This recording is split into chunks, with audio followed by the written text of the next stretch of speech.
catching flights, man. It's time to cash checks and have sex. You know what I'm saying? You know what? Over it. Over it. Make a wish. Hi guys. My boy's first flight. Hey guys, it's Nelly. Welcome back to my channel. Whoa.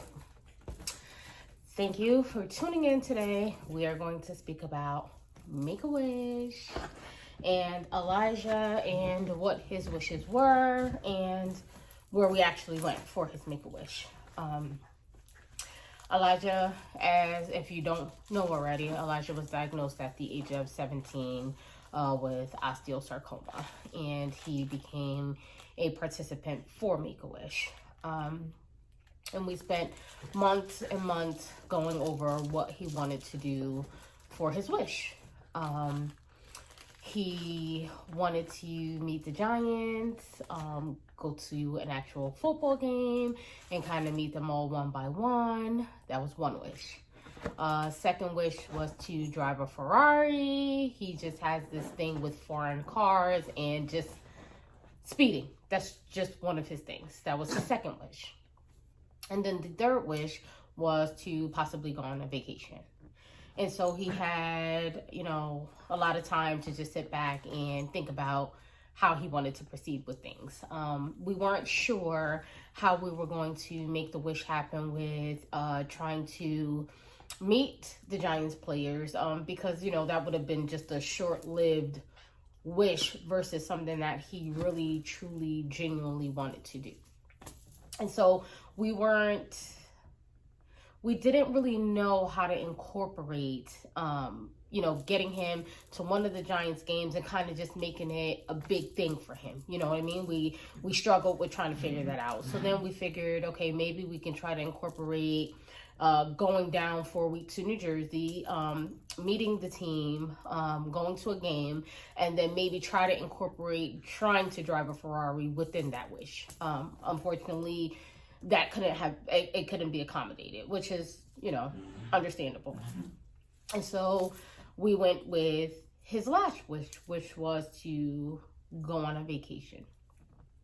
And so we sat and we talked about different places that he wanted to go. We have never ever been on a family vacation. Being a young mom, single with 3 children, I was never financially prepared to take my kids on a vacation. And so I guess this was the open opportunity. And so I kind of feel like instead of him making his own wish, he made a wish for his entire family.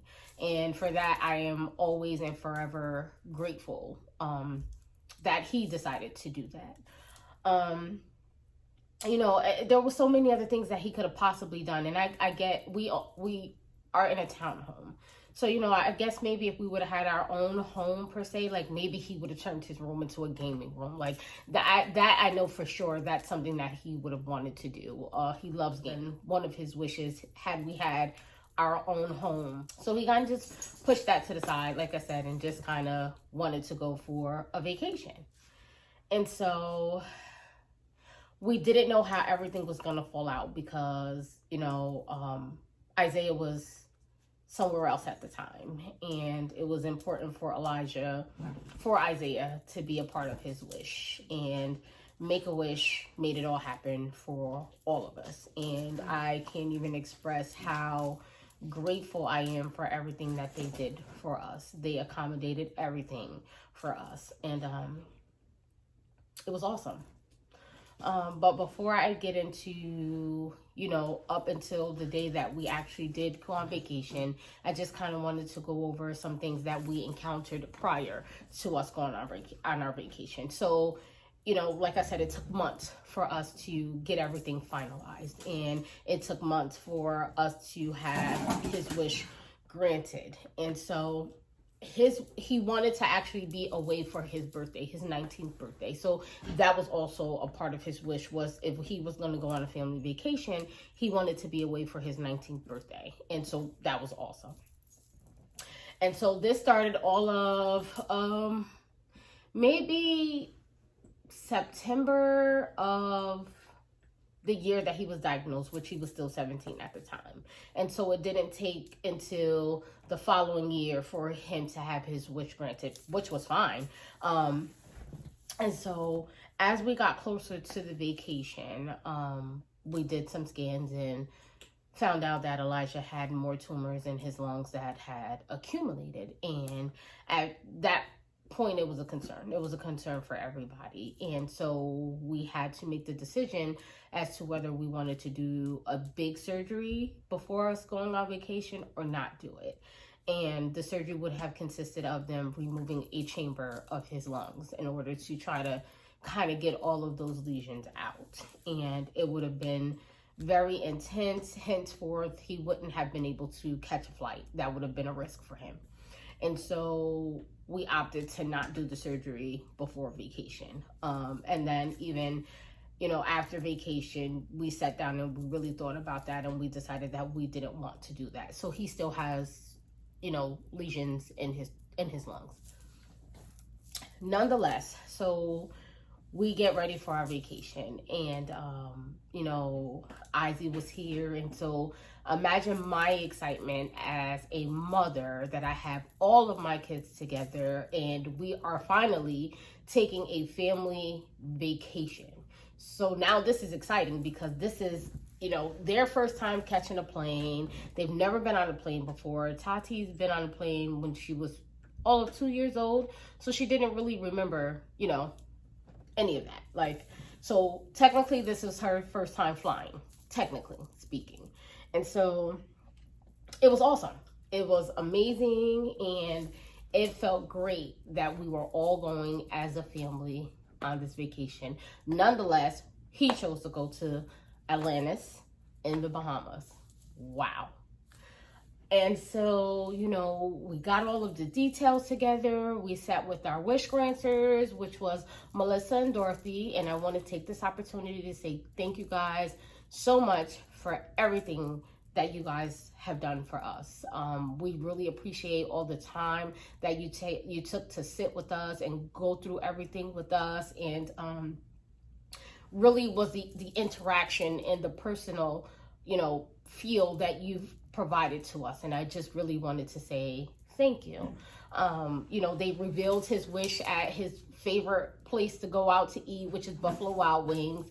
And so it was amazing how they had all of this set up. They had a cake for him. They even had little chocolates that said Atlantis and Bahamas, and it was amazing. Balloons, and they even brought his friends in to help, with the wish. And so that was amazing, to have that wish revealed like that. And so we sat down maybe a couple of days before the vacation, and we sat down, Melissa, Dorothy, myself, Ilijah, Mimi, and Tati, and went over everything that we needed to do, all of the itineraries and, everything. And so now it becomes exciting. It became so exciting because it's like, oh my God, we are going on this trip. This is my boy's first time flying. This is our first family trip. Wow. And so we had to be up at 3. We actually had to be, the limo was outside at 3:30 in the morning. They accommodated us with the limo to get to the airport and back home from the airport when we landed. And so, the limo had, his Make-A-Wish right there on the limo, which was amazing. And we got to the airport. We were all excited, tired nonetheless, because we spent, of course, the last moments packing up, making sure we had everything, snacks and clothes and wherever else we needed. And just making sure I had all of the things that I needed for him from his Make-A-Wish. And, we took our flights, and we had a layover in Philly. I believe we had a layover in Philly, and then from Philly we flew out to the Bahamas. And Ilijah sat by the window seat, and it was so funny because he kept lifting up the window. He'll see a little bit, then he close it back. And so it was an amazing sight to see for everybody. And when we got over Atlantis, you see this beautiful blue water, and it was absolutely breathtaking. And to see the excitement on their faces, wow, we're here. was just enough for me.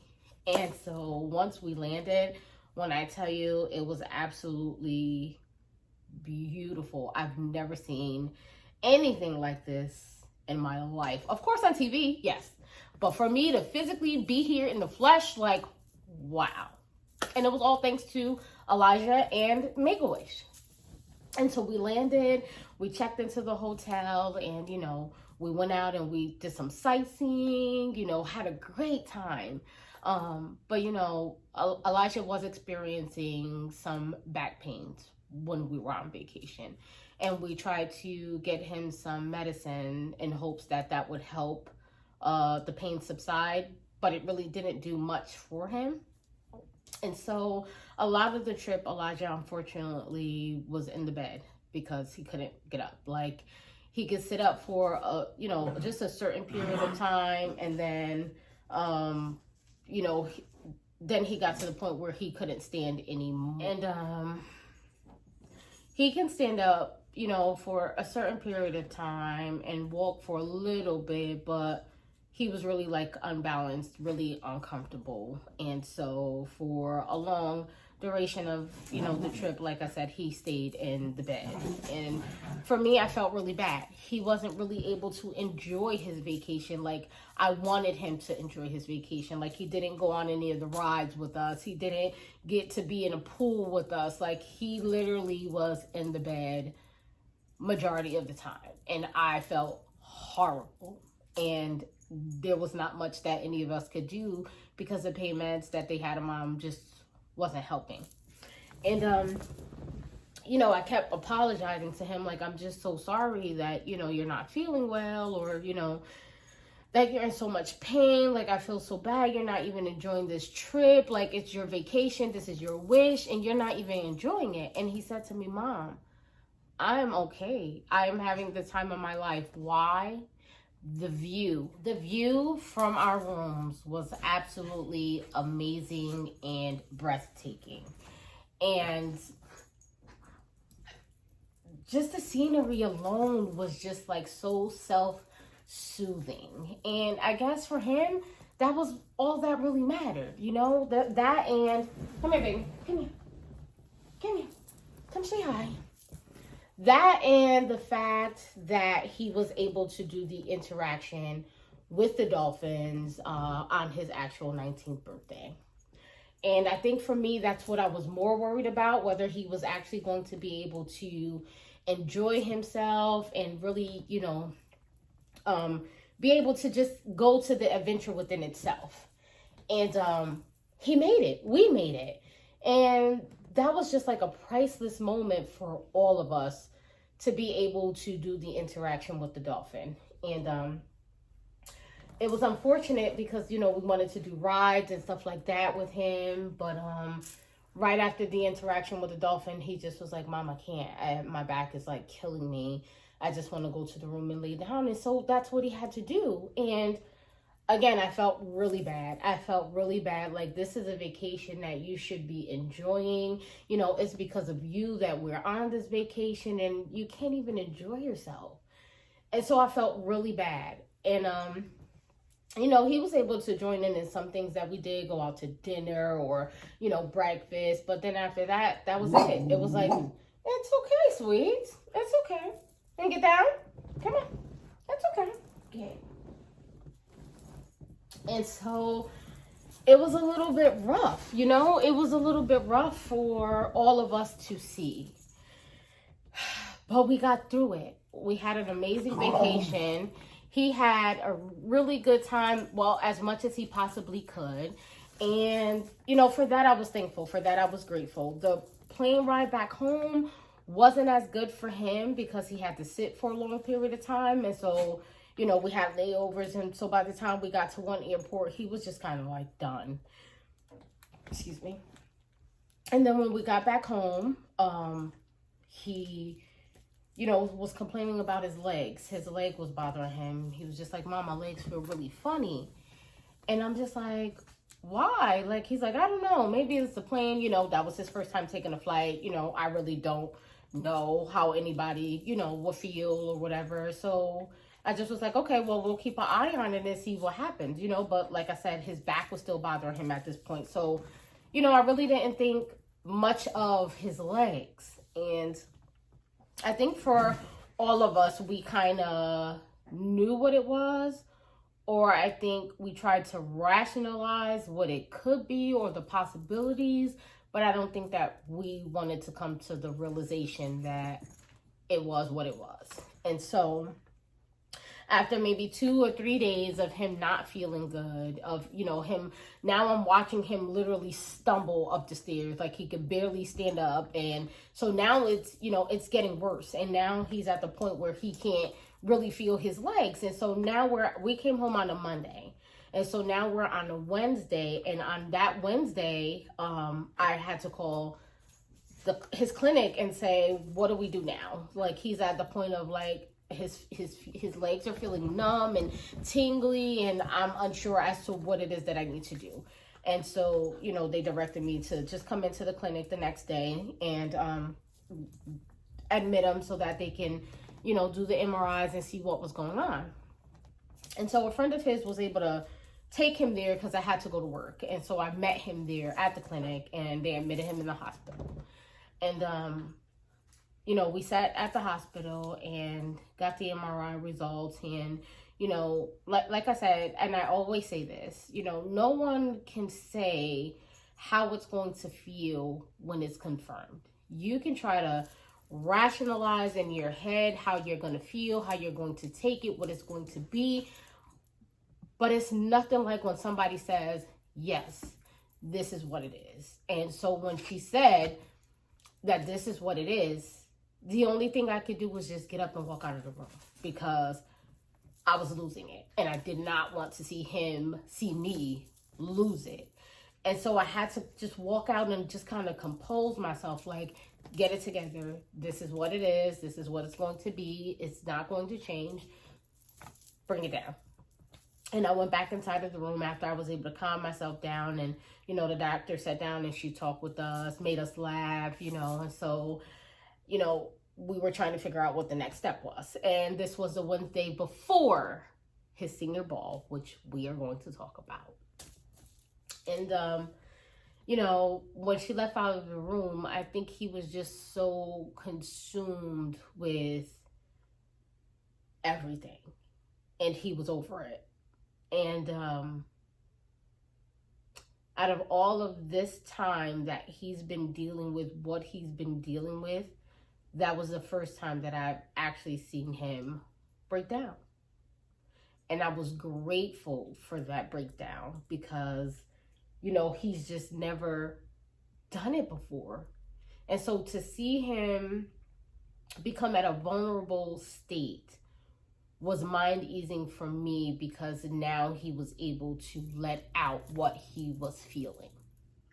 And I just laid with him and we cried together and we held each other, and I said, it's going to be okay. What do you want to do? He said, I'm going to fight like I always do, Mom. And I said, well, that's what we're going to do. It is okay. You're going to be okay. And I'm going to be right by your side, fighting it with you. And so I remember coming home, getting my clothes, and going right back to the hospital so I can lay on that couch right along with him. And he started chemo that night. And I think this chemo was probably one of the worst chemos that he was on. He couldn't stand up. He couldn't do anything.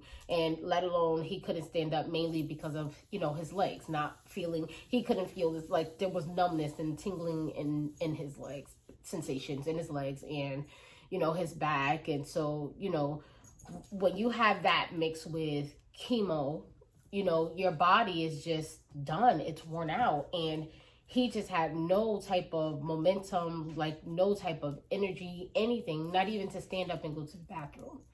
And you see how tall Elijah is. You see how small I am. So all of his weight was literally applied on me as I tried to hold him up just so he can go to the bathroom, because he couldn't do it himself.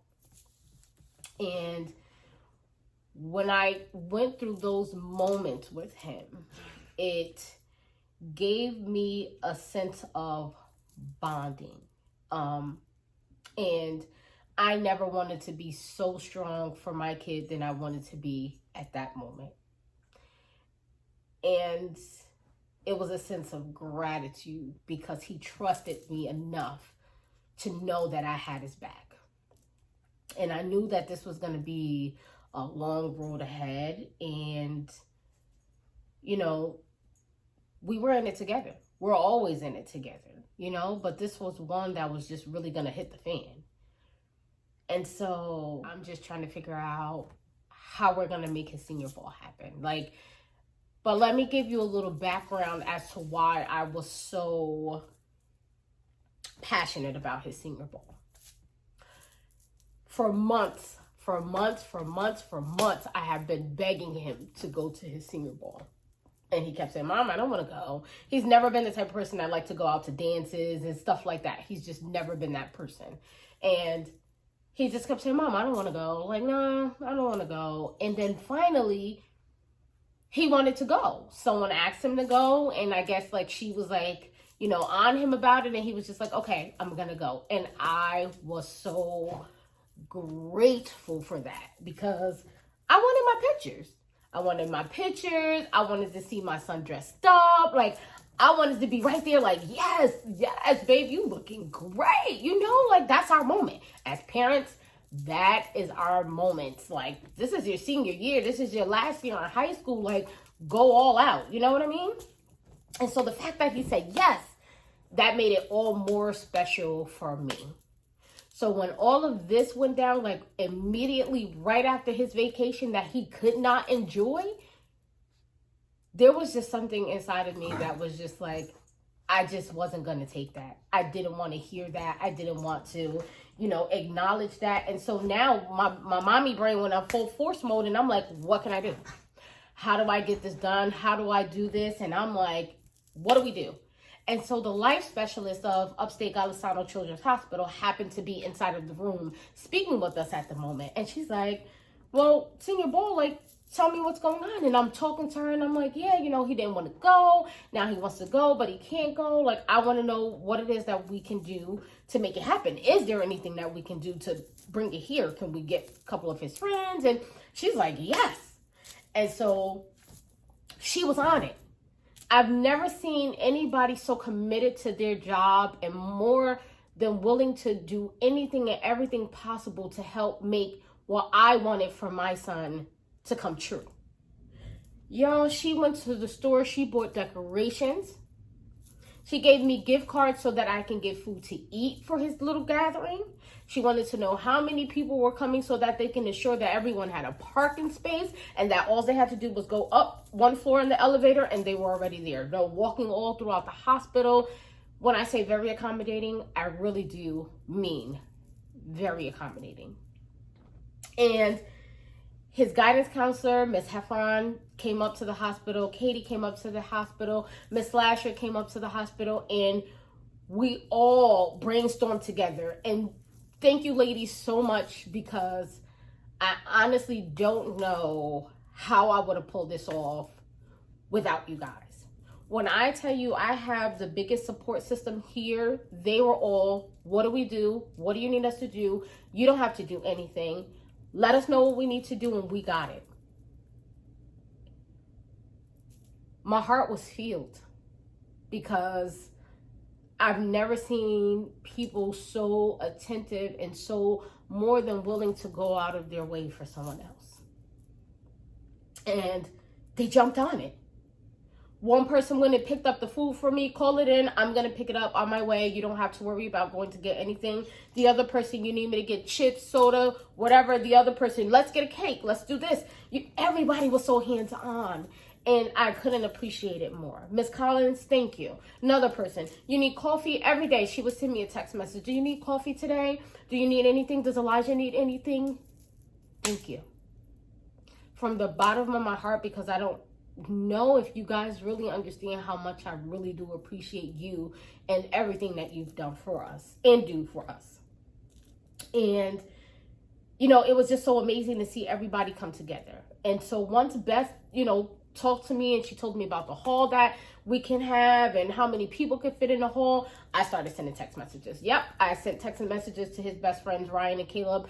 I need to know who we can get to come here. Can you guys send out messages to your classmates, see who's willing to come up? You know, I'm going to rearrange everything. I'll let you know timelines and everything. Just let me know who can make it. And before I knew it, the list was coming in. This person's coming, this person's, and it was on from there. And the only thing that I can think of was, oh my God, I am going to be able to give my son his senior ball. And Elijah was already on chemo. And so the medicines that he was getting was already draining for him. So he was having conversations and didn't remember having conversations with us. And, you know, we talked about the senior ball, but the next day he didn't remember about the senior ball. Like, these were all things that, you know, we were going through. And I was excited. I was so excited. And, you know, I'm like, I'm going to get you dressed up. I'm going to go get your tuxedo. And then I started texting his barber. Hey, can you do me a favor? You know, I don't care what I got to pay. Can you bring your stuff up here? I want to give Elijah a senior ball. Can you come up here, cut his hair for me? Like, I need him to be legit. I need him to be done up from head to toe. And he had no problem. Like that. Absolutely. No questions asked. And for that, I will forever be grateful.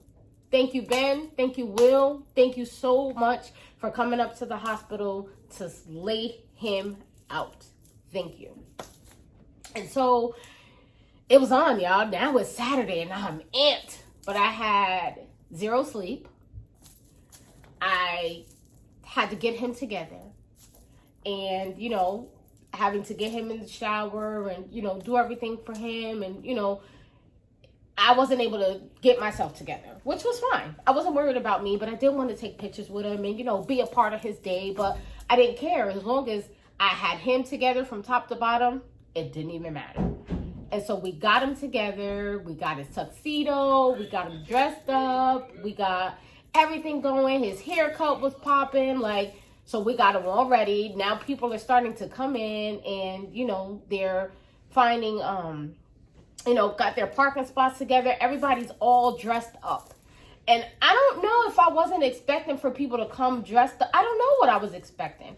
But he had a room full of people who really loved and cared about him.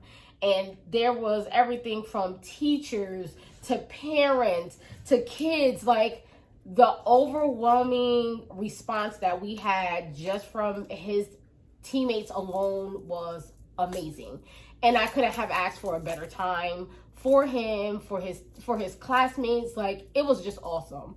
And just to see, you know, him in tears, like, that gave me joy because I was excited that he was excited. And it made me feel really good. And, you know, I knew that he was happy. And so we went through the day and we went through the night and everybody looked absolutely stunning and gorgeous. And, you know, we went through the time frame and everybody was there and out and showing out. And so by the time everything was all said and done, we ended the night and, you know, everybody left. And then he was just like, you know, Mom, I can't feel my legs. And I'm like, now we went from like a tingly feeling, you know, numbness to like not being able to feel his legs at all. And so we had, you know, the neurosurgeon come in and, you know, talk to him. And so by this time we had already had everything. So then, you know, when he's just like, I can't feel my legs. And I'm just like, now I'm nervous. And so I go to the nurse's station and I'm like, he can't feel his legs. What do we do? And so we got the neurosurgeon on and, you know, we waited for him to come in and, you know, he actually came in at about 12 o'clock in the morning, I think. And, you know, at that moment was when we really found out what it was. And, you know, just suggesting that he get another MRI done and see what was what. And then we would make the determination from there. And then the following day, after his MRI, I can remember the neurosurgeon coming to me. And, you know, he sat me in a room because at this point I didn't want Elijah to hear any more information because he was already overwhelmed. And I realized the more that they spoke about what was going on, he started to have a panic attack. And I didn't want that to happen anymore. And so I didn't want him to feel that. I didn't want him to, get so anxious and have anxiety. So I was just like, from that moment forward, whatever we need to speak about, we'll speak about, away from him. And we did. And so it was clear at that moment that he would need to have surgery. And, so many different emotions filled my mind. And, if you guys could recall, I went on Facebook Live that morning. And I was just filled with so many different things in my head. And now that meant he couldn't go to his graduation. That meant a ton of things for him. And I'm just like, God, this just can't be. It can't be. Like, when are we going to have a break? When is he going to have a break? Like, God, I know that you said that you will never forsake me. And I believe, God, when is this going to just be a down moment that we can just enjoy life? And so I was stuck, mentally stuck. And we did everything that we needed to do. And, it was those moments in life that you really, truly have to be thankful for life. To watch him go through everything that he went through right after his vacation was hard. It was hard. It was mind-blowing. It was gut-wrenching. It was just,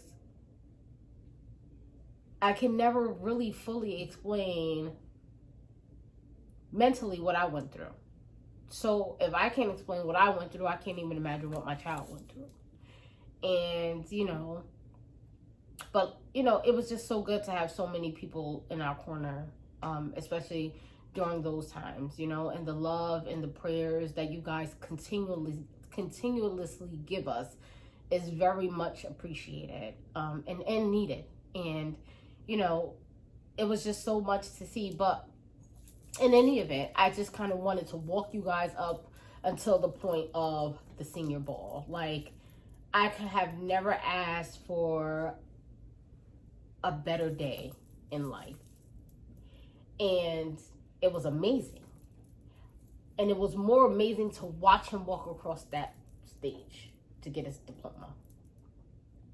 And, in a matter of like 2 weeks, it went completely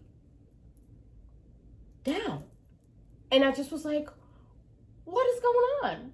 So when I say like, I never have time to like consume the information, it's just, it becomes too much sometimes, but I was grateful. But anyway, so like I said, I wanted to tell you guys about his Make-A-Wish and show you guys this photo. He was featured in the fall magazine for Make-A-Wish for his trip to Atlantis. And this is him with the dolphin by himself. So you guys can see. I'm going to try to... Right? That was absolutely amazing. I just wish that he was able to enjoy his vacation a lot more than he did, but forever grateful. So again, I just want to take this opportunity to say thank you guys for everything.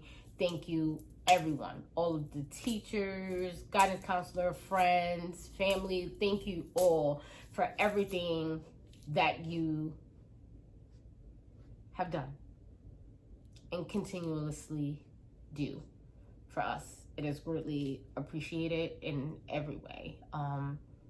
I couldn't have asked for a better support system, especially with me not having, or with us not having family here. It's truly amazing to know that we have a whole community standing behind us, and it's greatly appreciated. So again, I will do another video about his graduation, what led up to his walking and his steps for his graduation in another video. So you guys like, share, comment Team Ilijah. We love you guys. You rock. Have a blessed day.